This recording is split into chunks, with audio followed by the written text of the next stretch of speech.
लंका विजय के बाद प्रभु श्री राम, माता सीता और लक्ष्मण अयोध्या लौटे पुष्पक विमान से। अयोध्या नगरी दीपों से जगमगा उठी। हर दिशा में केवल उल्लास और प्रेम था। जनता ने अपने प्रिय राम का स्वागत फूलों से किया। हर द्वार पर मंगलगीत गूंजने लगे। राजमहल को सुंदर पुष्पों और दीपों से सजाया गया। राज्याभिषेक का शुभ मुहूर्त आया। ऋषिमुनियों और गुरुओं की उपस्थिति में राम को गंगा जल से अभिषिक्त किया गया। सिंहासन पर राम और सीता विराजमान हुए। अयोध्या में रामराज्य की स्थापना हुई, जहां धर्म, करुणा और न्याय का राज्य था।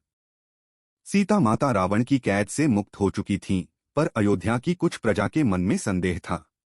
राजधर्म का पालन करते हुए श्री राम ने सीता से अग्नि परीक्षा देने को कहा। नारी के रूप में यह बहुत बड़ा अन्याय था, पर सीता ने सहर्ष स्वीकार किया।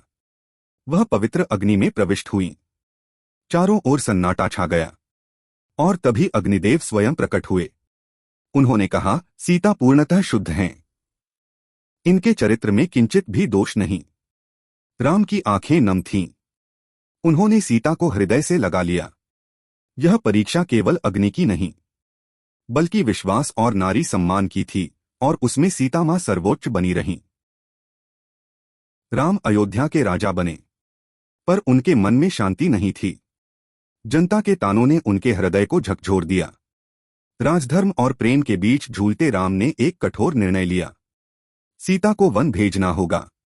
सीता मां गर्भवती थीं, फिर भी उन्होंने बिना प्रश्न किए श्री राम की आज्ञा मानी।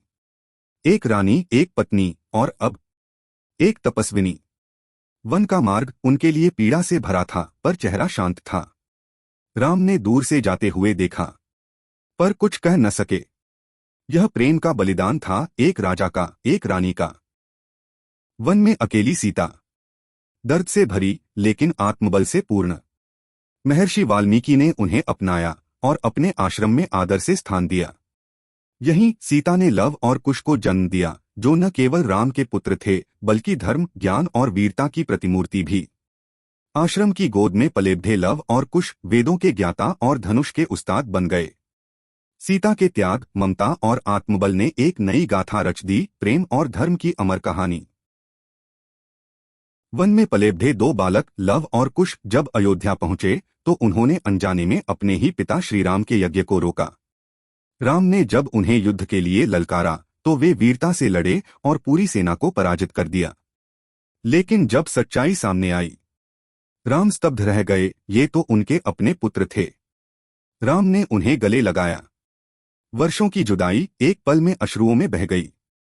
सीता की पवित्रता सिद्ध हो चुकी थी, और राम ने लवकुश को अयोध्या का उत्तराधिकारी घोषित किया।